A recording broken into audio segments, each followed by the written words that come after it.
Monsieur Benoît a la parole. Merci, Monsieur le Président.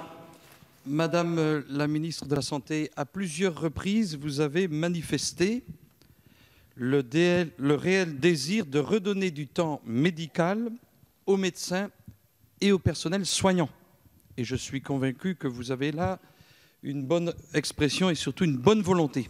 Redonner aux professionnels de santé, eh bien, les ramener sur leur cœur de métier. Et lorsqu'on prend le temps, comme le font beaucoup d'élus, de rencontrer ces professionnels de santé, qu'ils soient médecins, infirmières, aides-soignants ou agents hospitaliers, on voit qu'ils sont accaparés par les questions administratives. Et vous l'avez souligné, plusieurs parlementaires le soulignent. Et il y a 10 ans, la loi Hôpital, Patient, Santé, Territoire a consacré les agences régionales de santé. À côté, nous avons l'inspection générale des affaires sociales, l'IGAS. Tout ça, c'est une organisation, je dirais, administrative. Et je ne vais pas dire que ça déshumanise l'hôpital et la problématique de la santé.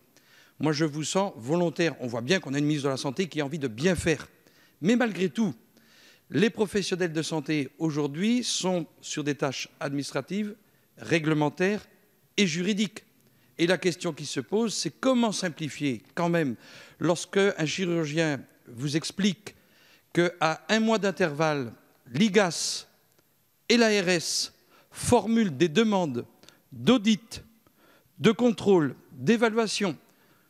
On me disait, le 2 janvier, je rencontrais un professionnel de santé dans un hôpital à Rennes, on nous formule les mêmes demandes à quelques semaines d'intervalle, parfois des demandes contradictoires.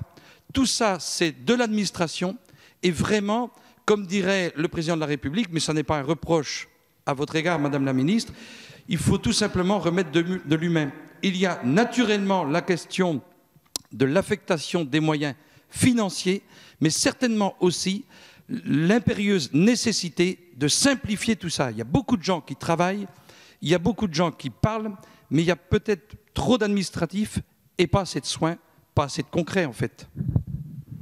Merci Madame la Ministre. Merci Monsieur le Président. Monsieur le député Thierry Benoît, moi je comprends l'exaspération vraiment des professionnels. C'est vrai que la situation que vous décrivez peut être insupportable à quelqu'un qui a besoin de travailler beaucoup pour répondre aux besoins des patients. Nous avons tout à fait en tête le besoin de simplifier aujourd'hui la vie des soignants. C'est ce que je disais tout à l'heure.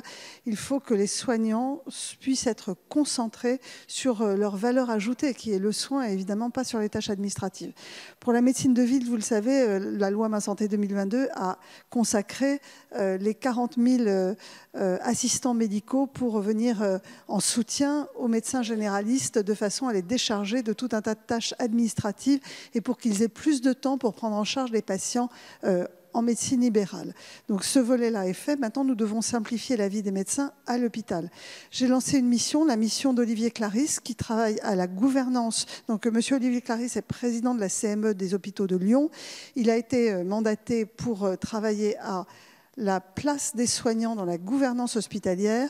Et dans sa mission, il y a une demande de simplification des procédures.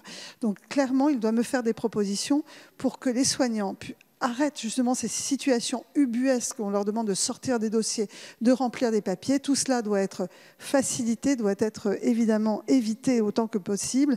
Je pense que l'IGAS c'est nécessaire. Tous les ministères ont des services d'inspection. Par ailleurs, les agences régionales de santé n'ont pas un rôle d'inspection à proprement parler, mais elles ont un rôle de reporting sur des activités parfois, notamment quand il s'agit de donner des autorisations d'activités spécialisées. Donc le travail est en cours. Vous pouvez compter sur ma totale implication pour que les médecins et les soignants puissent faire leur métier dans les meilleures conditions qu'ils soient. Nous n'avons pas assez de soignants en France. Nous avons besoin qu'ils se concentrent sur le soin des patients et ce sera notre priorité. Merci Madame la Ministre.